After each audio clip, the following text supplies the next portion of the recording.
Ихэнх эцэг эхчүүд өөрсдийн хийсэн бүх хичээл зүтгэл эцэстээ үр дүнгээ өгнө гэж найддаг.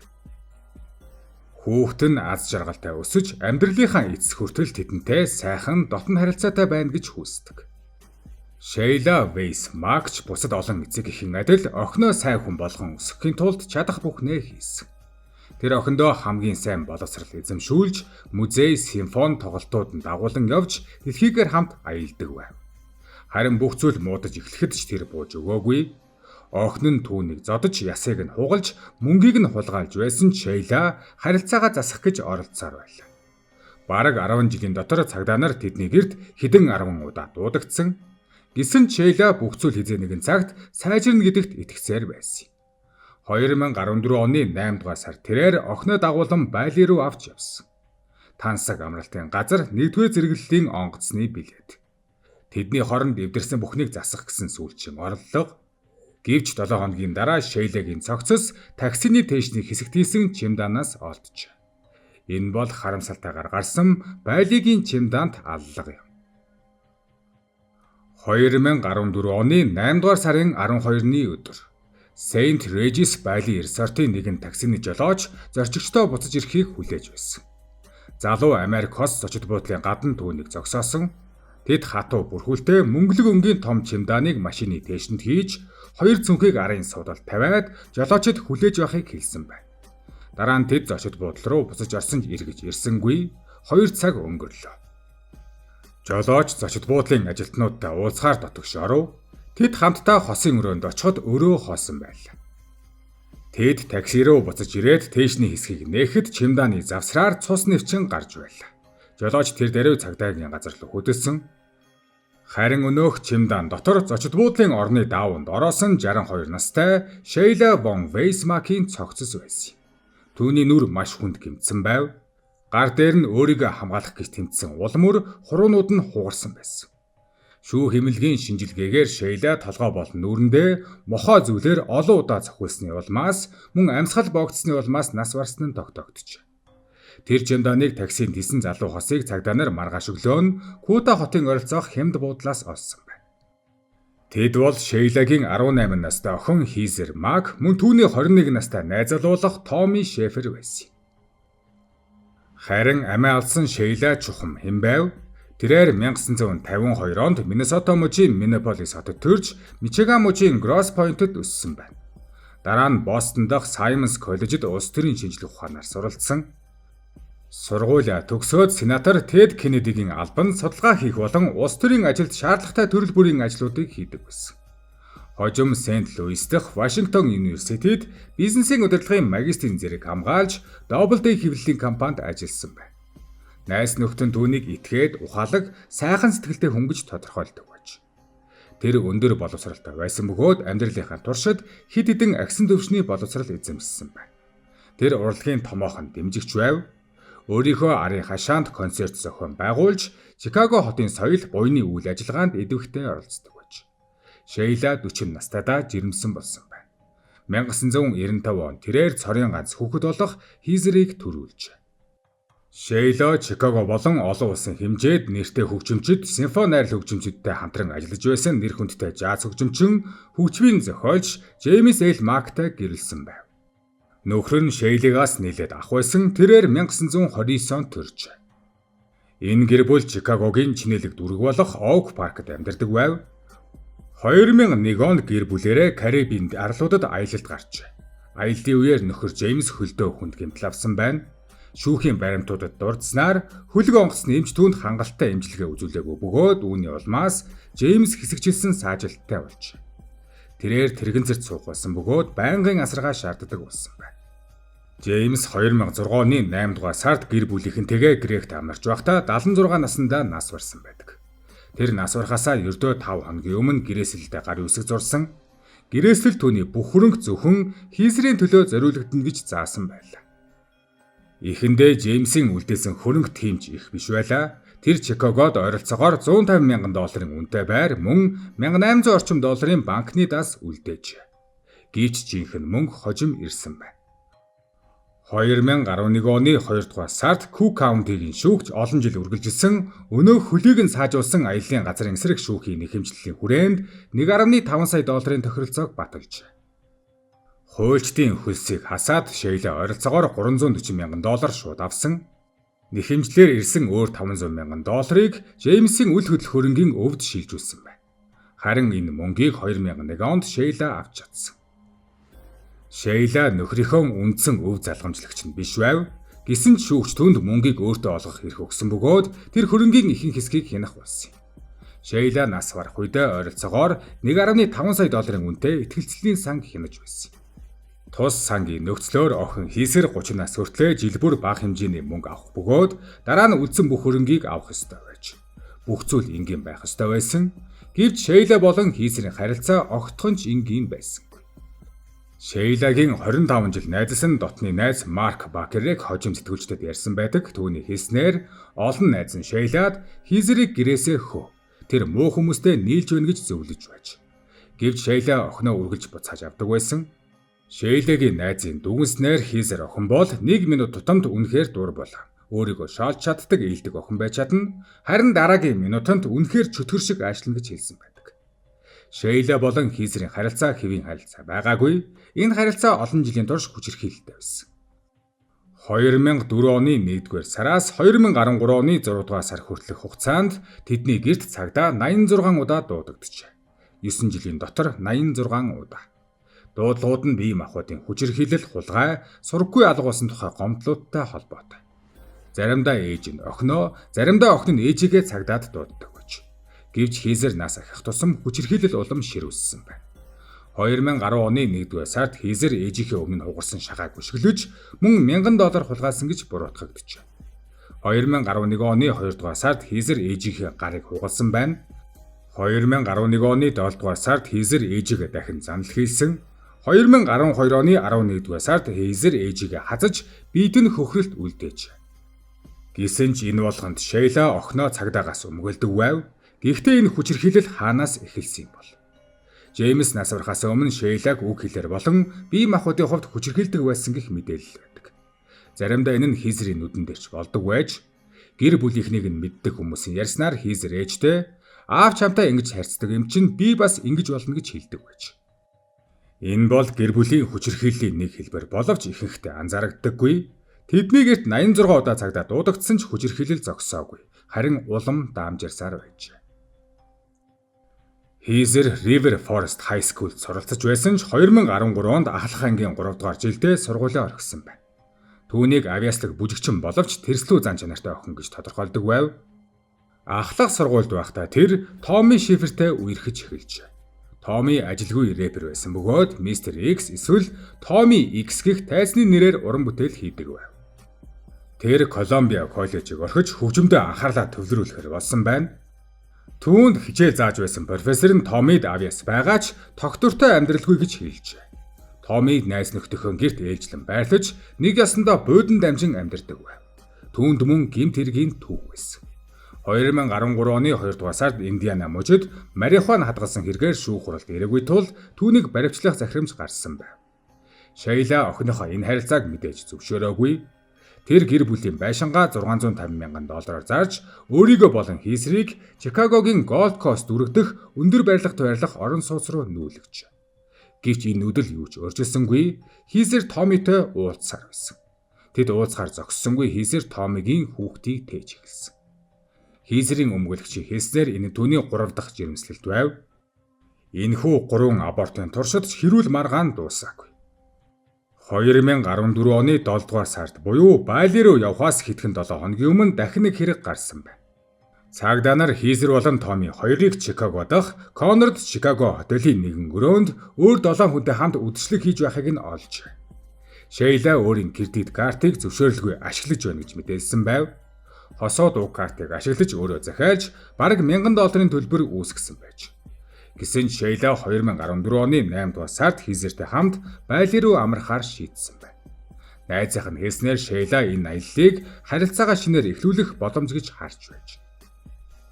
2014 оны 8 дугаар сарын 2-нд ээж охин 2 Индонез руу 1-р зэрэглэлээр нисв. Тэд арлын хамгийн тансаг зочд буудлын нэг болох Saint Regis Valley хотелд байрлажээ. Гэвч аялал эхлэхээс өмнө бүх зүйл аль хэдийн сүрсэн байлаа. Хийсэр ээжийнхэн картыг дахин хулгайлж, Томиг байли руу араас нь нисгэхээр бизнес ангиллын билетийг авсан байл. Тасалбарын үнэ нь гайхалтай өндөр буюу $12,200 байсан. Мэдээж Шейла Томиг ирж байгааг огт мэдээгүй. Аяллаа өмнө Хийсэр Томи хоёр хоорондоо мессеж бичиж байж. Эдгээр мессежүүд хожим хэргийн хамгийн чухал нотлох баримтуудын нэг болсон. Хийсэр охин онгоцсон суухаар нисэх буудлын тусгай танхимд хүлээж байх үед Томи түүнд би баян болохоо тэсэн ядан хүлээж байна. Үнэхээр тэсэн ядан хүлээж байна. Би маш их догдолж байна. Тансаг амьдралын талаар бодоод л байна гэж бичжээ. Харин Хийсэр түүнд хаахаа би одоо лаунжид байна. Хайртай шүү. Удахгүй онгоцсон цууна гэж хариулсан байдаг. Тэд өөрсдөө Бонни Клауд хоёртой зүйрлдэг байж.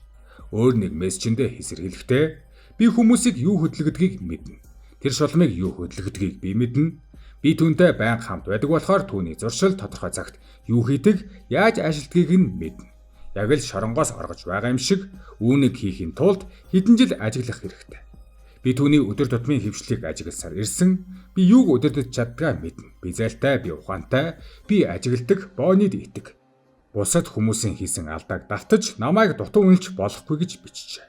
Шейла эдгээр мессежүүдийг мэдээгүй. Томи байли руу явж байгааг ч мэдээгүй. Гэсэн ч ямар нэгэн зүйл буруу байгааг тэр бараг шууд мэдэрсэн байна. 8 дугаар сарын 5-нд тэр найздаа имэйл бичжээ. Би түүнээс айж байна. Би энэ дэрх ёстой байсан эсэхтэй эргэлзэж байна гэсэн байдаг. 8 дугаар сарын 8-нд буюу нас барахасаа 4 хоногийн өмнө Шейла найздаа дахин имэйл илгээжээ. Тэр бичгтээ Хийсэр зочид буудлаас 4 цагийн турш алга болсон талаар гомдолсон байна. Шейла айж байгаагаа бичсэн ч найз нь түүнээс айдас өөрийнх нь аюулгүй байдлын төлөө байсан уу эсвэл охиныхон төлөө байсан уу гэдгийг сайн ойлгоогүй байж. Найз залуу нь болох 21 настай Томи 2014 оны 8 дугаар сарын 12-ны өглөө Saint Regis зочид буудалд иржээ. Зочид буудлын ажилтнууд түүнийг Шейлагийн зөвшөөрлгүйгээр Шейлагийн аккаунтыг ашиглан тусдаа өрөө захиалсан болохыг анзаарсан байна. Ажилтнууд Томиг таних тулд түүний пассвортыг хулбарлан Шейлад үзүүлэхэд Шейла цочирдчихэ. Тэр хулгайч Томи Шефер энд байгаа юм уу гэж тэр гайхан асуусан байна. Мөн тэр Томи тансаг өрөөнийхөө төлбөрийг яаж төлөх гэж байгааг асуусан байна. 8 дугаар сарын 12-ны өглөө эрт авсан зочид буудлын хяналтын камерын бичлэгт Шейла зочид буудлын лоббид сандарч твдэж байгаа нь харагддаг. Тэр Хийсрийг алга болсонд маш их санаа зовж байлаа. Аюулгүй байдлын ажилтнууд амралтын газрыг бүхэлд нь хайхаар бэлдэж байх үед Хийсэр гинэт лоббид гарч иржээ. Ээж охин хоёр маргалзсан байна.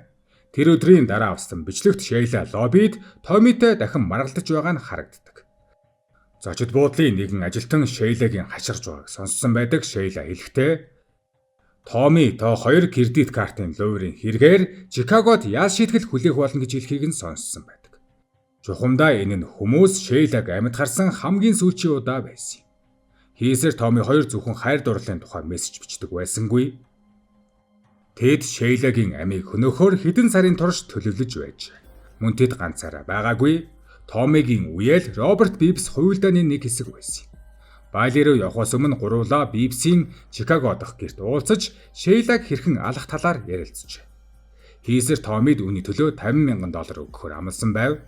Харин өнөөх Бибс өв залгамжлалаас хувь хүртэнэ гэж найдаж байж. Алдаг болсон өдөр Томи Бибс хоёр хоорондоо мессеж ütсэн байдаг.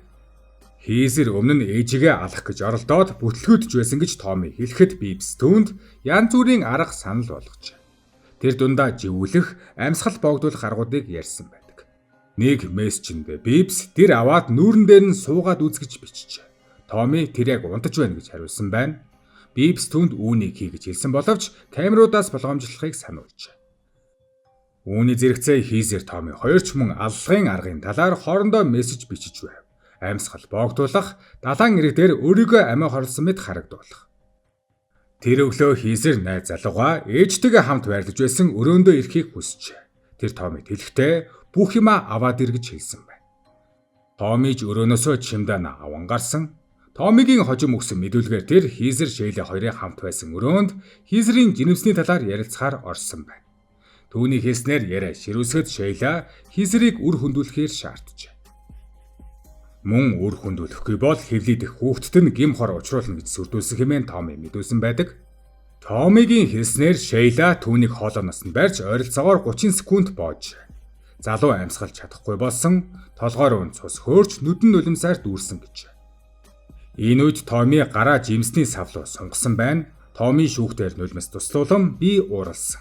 Тэгээд жимсний савыг аваад түүнийг цогсон гэж мэдүүлж. Тэр хэдэн удаа цогсноо санахгүй байсан гэж хэлсэн байна. Гэвч өөрийгөө хамгаалсан гэхийн тайлбар нь аллахыг урьдчилан төлөвлөсөн болохыг харуулсан асар их нотлох баримтаар үүсгэгдэж. Томи Шейлаг төмөр жимсний савны хүнд бариулаар зодож алсан. Зодоо маш хэрцгий байсан. Хэргийг хариуцсан Индонезийн шүүх хожим Томигийн үйлдэлийг садист шинжтэй гэж тодорхойлсон. Охин хийсэрч аллах болох үед өрөөнд байсан.